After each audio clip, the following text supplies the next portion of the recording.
ధని స గ మదని ద సని ద మబద గ మని ద సని ద మబద గ మగరే సని ద ధని స గ రే సా। इजाजत है हाँ सर। मग मदनी मग मदनी द सानी द मपद ग मगरने दनि सग। इस वक्त हमारे साथ वॉशिंगटन स्टूडियोज़ में मौजूद हैं पाकिस्तान से दो नामवर गुलकार करम अब्बास खान साहब और फ़िज़ा जावेद। बहुत शुक्रिया आप दोनों का वॉइस ऑफ अमेरिका को टाइम देने का। तो करम साहब आपसे शुरू करेंगे, ये बताइए कि गवालियार ख़ानदान से आपका ताल्लुक़ है जी। तो मौसीकी की जो ट्रेनिंग है और जो गायकी की ट्रेनिंग है वो तो आपकी बचपन से हुई होगी। जी बिल्कुल। नीलोफ़र गायकी की जो तालीम है मैंने अपने वालिद उस्ताद अहमद अली ख़ान साहब से ली, और घराना जो है वो 7 पुश्तें 8 पुश्तें गाने वालों की हों तो घराना बनता है। पर अब आकर जैसे वक्त बदल रहा है तो ये पहले मुग़ल बादशाहों तक ये घराने थे, उसके बाद फिर नवाबों तक आए, फिर जो बहुत नवाजने वाले लोग हैं उन तक। अब आके ये जो क्लासिकल म्यूज़िक है, ये गायकी है, ये चंद जगह हैं जहाँ इसका एहतमाम किया जाता है। और अब मैं तो फ़िलहाल गज़ल, सूफ़ी, फ़ोक और ये चीज़ें प्लेबैक ये कर रहा हूँ। क्लासिकल म्यूज़िक तो हमारे ख़ानदान में है, मैं परफॉर्म भी करता हूँ, तो इन दिनों थोड़ा सा लाइट म्यूज़िक की तरफ ध्यान है। तो फ़िज़ा ये बताइए कि आपकी जो आवाज़ है वो बहुत डिफरेंट है, बहुत ही स्ट्रॉन्ग और पावरफुल है, कैसे आप मौसीकी की तरफ कैसे आईं? एक्चुअली माय फादर मेरे जो वालिद साहब थे, he was assistant to flight engineer, तो वो उनको म्यूज़िक का बहुत शौक़ था, वो अच्छा म्यूज़िक सुनते थे। तो मेरी फैमिली में मेरी 7 पुश्तों में कोई नहीं गाना गाता, कोई गाना परफॉर्म नहीं करता। So I did Pakistan Idol, I met him there, then I did Coke Studio, so he is my official उस्ताद एज वेल, वैन से सीखती हूँ। With the passage of time आपका वोकल बेहतर हो जाता है जब आप प्रैक्टिस करते हैं। The more you practice the more you improve. मेरा वोकल हमेशा से ही अलग था और यही इंसान की अपनी आइडेंटिटी है। जैसे हर इंसान का अपना एक नाम होता है, वैसी हर इंसान की अपनी आवाज़ होती है। करम साहब ये बताइए कि आपके वालिद और फिर दादा सब क्लासिकल गाते थे, क्लासिकल गायकी, और आपकी ट्रेनिंग तो वहीं से हुई, लेकिन आपने कहा कि आप मुख्तलिफ जॉनरा में गाते हैं, तो ये चेंज कैसे लगा? देखिए वक्त, अब वो मुग़ल दरबार नहीं रहे, उनके घर भी नहीं रहे, ना वो कपड़ों का वो स्टाइल रहा, तो वक्त जैसे 200-300 साल में चेंज हुआ है, तो फ़नकारों ने भी जीन्स पहन ली, गवैयों ने भी, मैं जीन्स पहन के बैठा हूँ, उस ज़माने में कुर्ते और वो बड़े स्टाइल, वो इस तरह के कपड़े, पर गायकी भी वैसी थी। एक ख़याल, राग जो होता है, राग जो है उसे गाने के लिए लोगों के पास 2-2 घंटे होते थे कि दरबारी सुन रहे हैं, मालकौन सुन रहे हैं, बड़े बड़े राग जो हैं। अब लोगों के पास इतना टाइम नहीं है, वो ये चाहते हैं कि हम इंटरटेन हों। कोई भी आप अगर गाना आप उनसे सुनते हैं तो वो चाहते हैं कि हम आपके साथ गाएं। तो इसी वजह से हमने जब देखा कि इतनी चीज़ें बदल रही हैं, तो हमने जो घराने हैं, उनके जो गायक हैं, उन्होंने भी अपनी गायकी में तब्दीलियां कर दी। अब मैं सूफ़ी भी गा रहा हूँ, तो गज़ल भी गा रहा हूँ, तो प्लेबैक भी गा रहा हूँ, क्योंकि अगर आप ज़माने के साथ नहीं चलते तो आप पीछे रह जाते। तो अब जो हम गाते हैं राग, अब हम जैसे पहाड़ी राग है, उसमें देखिए पहले तो राग होते थे, अब उसको गज़ल में कैसे, जैसे मेहदी हसन खान साहब ने भी एक गज़ल गाई है, बात करनी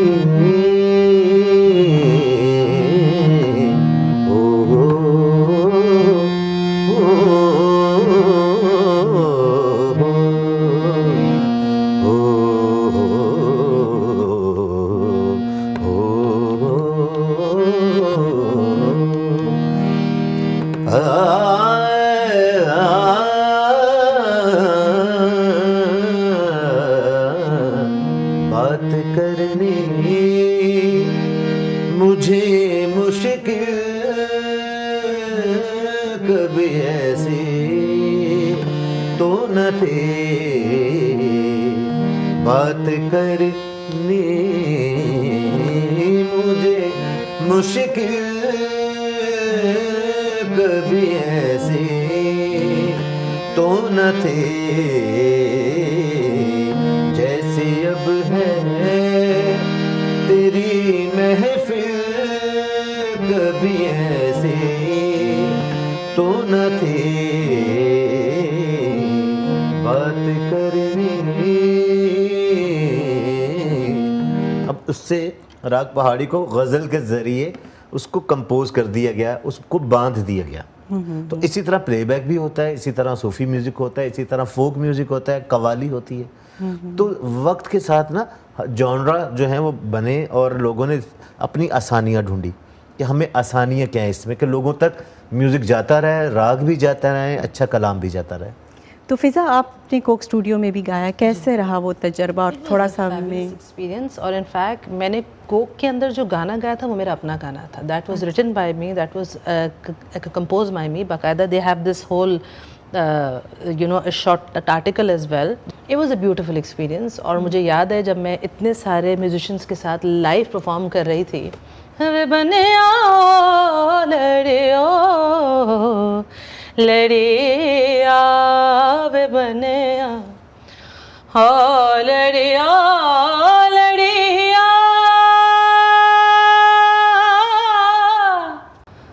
वे बने लड़ियो लड़िया वे बने हो लड़ियो लड़िया। यूजली मेरा जो वोकल है it is more folk and Sufi and this all type. I do sing इसके अलावा भी genres, Sufi, classical, folk, modern, contemporary, pop, alternative rock. But हमारा जो देसी म्यूज़िक है, क्योंकि मेरा वैसा ही वोकल है और मेरी वैसी ही ट्रेनिंग हुई है, तो मुझे वो गाना ज़्यादा बेहतर है और मैं उसे बहुत अच्छा परफॉर्म करने की करती हूँ कोशिश। मैं ये क्लेम तो नहीं करती कि मैं अच्छा गाती हूँ, but I try to sing a bit more better in that. तो करम साहब आपने भी इंटरनेशनल लेवल पे भी जी, गाया, जी, कोक बिल्कुल। स्टूडियो में भी गाया। और पाकिस्तान आइडल हुआ था पाकिस्तान से, तो उसका मैं वॉइस कोच था। और उसके अलावा सार्क कॉन्फ्रेंस एक दफ़ा हुई पाकिस्तान में, तो उसमें आबदा प्रवीण जी मैंने परफॉर्म किया। फिर रॉयल एल्बर्ट हॉल जो है उसमें यूके में जाके परफॉर्म किया। बहुत कम लोगों ने उसमें जाके परफॉर्म किया। तो अब जो है फिर गज़ल के हवाले से कुछ अवार्ड्स भी जीते। ये बताइए कि सोशल मीडिया का दौर है, इतना कंपटीशन है, जिस तरह आप सिंगिंग करते हैं तो आपको ऑडियंस, आपको क्या लगता है कि ऑडियंस में पसंद की जा रही है वो या क्लासिकल सिंगिंग की ट्रेनिंग जगह? जो है ना नीलोफर, ट्रेनिंग ज़रूरी है। ये आजकल जो फेसबुक है या आप कोई चीज़ आपकी वायरल होती है तो उसके ज़रिए से आपको लोग जानना शुरू कर देते हैं। कोई कॉमेडी हो, कोई गाना हो, कुछ भी हो ना, वो चीज़ वायरल हो जाए तो लोग उसे दूसरे लोगों को भेजना शुरू कर देते। पर ये जो म्यूज़िक है ये सीखना पड़ता है। आप अगर अच्छा गाती भी है ना, फ़र्ज़ करें, तो आपको तब भी सीखना पड़ेगा, क्योंकि ये इल्म है। इल्म के लिए आपको यूनिवर्सिटी जाना पड़ेगा, कॉलेज यूनिवर्सिटी में जाएंगे तो आपको डिग्री मिलेगी। वैसे ही हर अच्छे सिंगर बनने के लिए उनके पास इसकी सनद होनी चाहिए कि आपने किस घराने से क्लासिकल म्यूज़िक की ट्रेनिंग ली। अच्छा, मैं इसके अंदर एक बात ये कहना चाहूँगी आपसे, अगर आपको म्यूज़िक को एज अ प्रोफेशन रखना है, कंटिन्यू एज अ करियर रखना है, तो अगर आपका एक गाना वायरल हुआ है और अगर आपको दूसरा गाने के लिए आप प्रिपेयर नहीं है या आप लाइव कॉन्सर्ट्स के लिए, it means you are not trained. आप 1.5 घंटा 2 घंटा गाना गा सकते हैं, 3 घंटा, बिकॉज ऐसी बहुत सारी महफिल हैं। हम जब स्टेज करते हैं, हम जब कॉन्सर्ट करते हैं, so the maximum we have to perform for an hour and 2, that's the maximum time. But हम जब प्राइवेट इवेंट करते हैं, जब हम प्राइवेटली कई सूफ़ी की महफिल होती है या गज़ल की महफिल होती है या क्लासिकल महफिल होती है, खैर, तो वो महफिल 2.5-2.5, 3-3 घंटे की, 4-4 घंटे की होती है। सो जस्ट इमेजिन कि आपके पास अगर 4 घंटे का कंटेंट नहीं है और लोग बैठे और लोग आपसे मोहब्बत करते हैं, वो गाना सुनना चाहते हैं। लाइक मुझे याद है मैं एक फैमिली के लिए परफॉर्म कर रही थी, तो उन्होंने बोला सूफ़ी और गज़ल सुनानी है। दस्ते तन्हाई में गरे सरे निसा गरे मगा पा पानी सानी द प मगरे पा मगरे सरे निसा गरे मगा पारे सा दस्ते तन्हाई में। अब ये देखें जो गा रही है उसमें सरगम ऐड की इन्होंने, गौड़ सारंग एक राग है। अब ये देखें एक छोटा सा मैं चीज़ बता, ग म रे ज नि ज नि नि रे ज रे नि नि ज ध नि स ग ग म स नि ज ग म ध नि सा नि ध नि ध म ग म रे ज नि ज नि नि रे ज रे नि नि ज ध म ध नि ध नि रे स नि ज ग म रे ध ग म रे नि नि रे सा। अंदाज, ये मेरी गज़ल है, इसी रागेश्वरी में इसको कंपोज किया।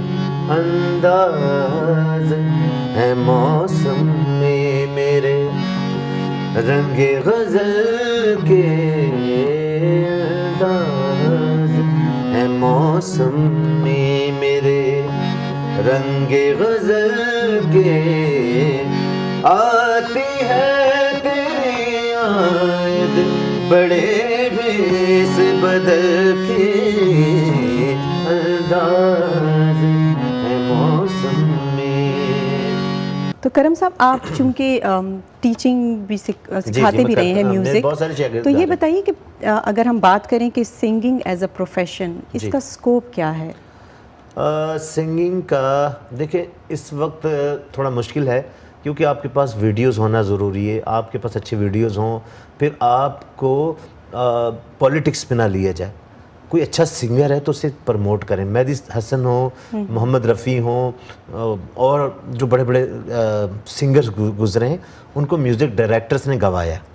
यहाँ जब आप म्यूज़िक डायरेक्टर ही खुद ही गाने गाना शुरू कर देगा तो सिंगर्स को कौन गवाएगा? फिर क्या होता है कि जो जेन्युइन सिंगर हैं उनको मौका कम मिलता है, और ऑर्डिनरी सिंगर्स जो हैं वो ज़्यादा नज़र आते हैं। तो आप ये देखें, जिसका काम उसी को साझे, जो बंदा ये काम कर रहा है उसको मौका दिया जाए।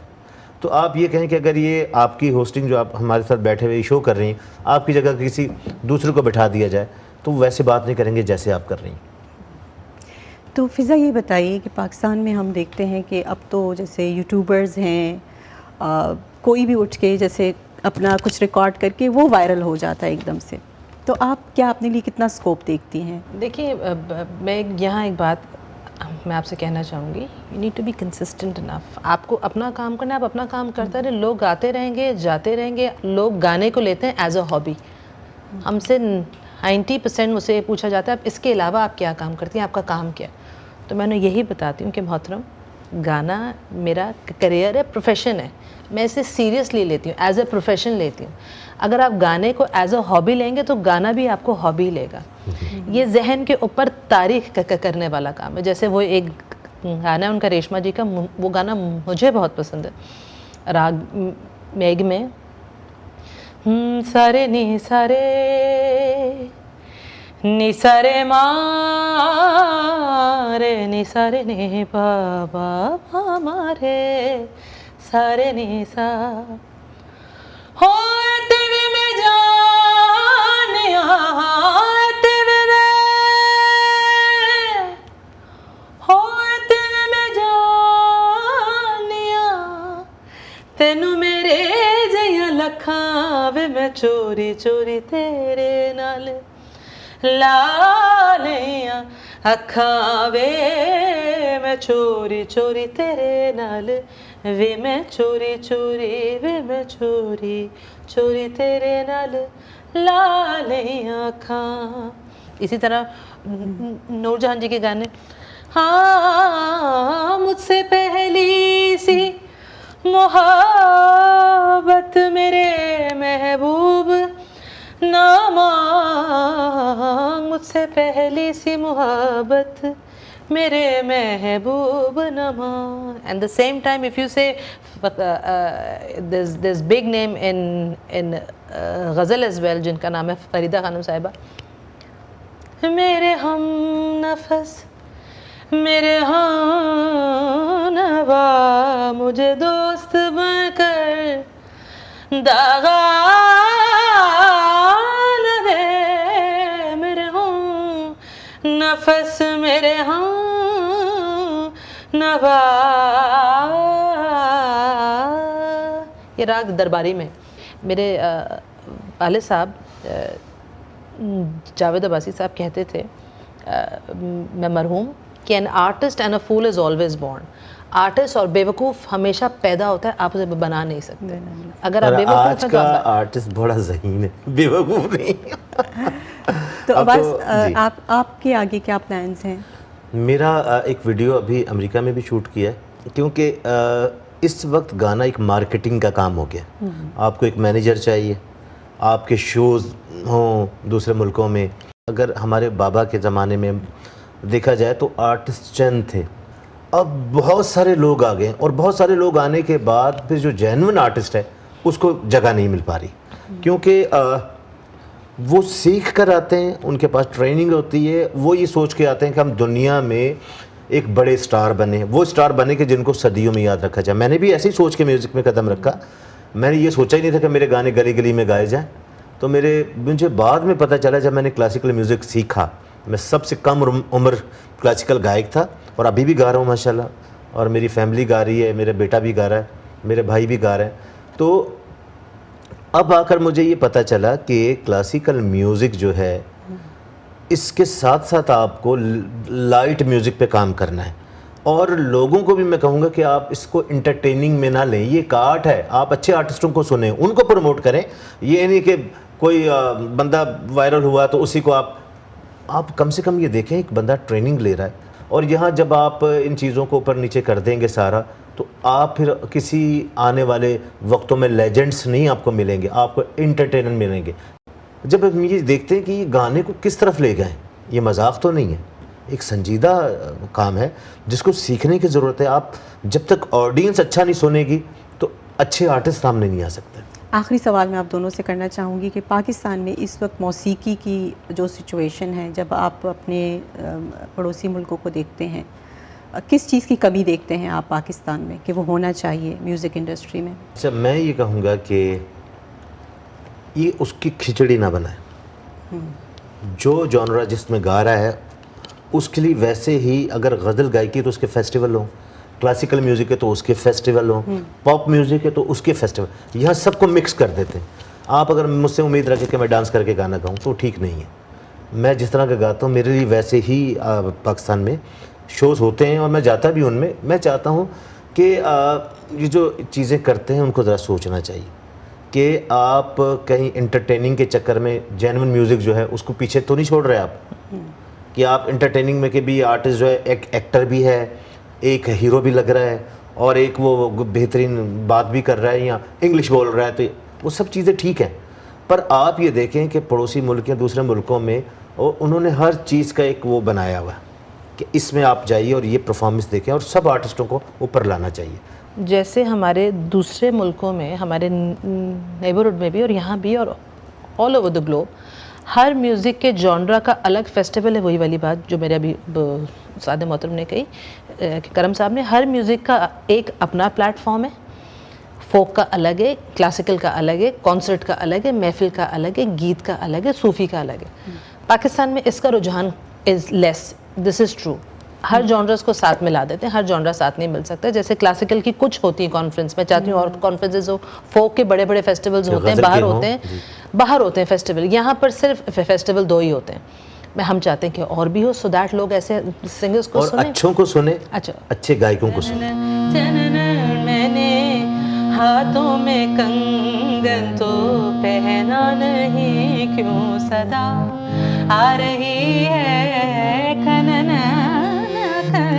खनन खनन खनन, मैंने पैरों में मगरे। बहुत लंबी बात हो जाएगी, बहुत सारी लंबी हो जाएगी। बहुत शुक्रिया आपका, बहुत शुक्रिया आप दोनों का। बहुत शुक्रिया, थैंक यू सो मच, शुक्रिया।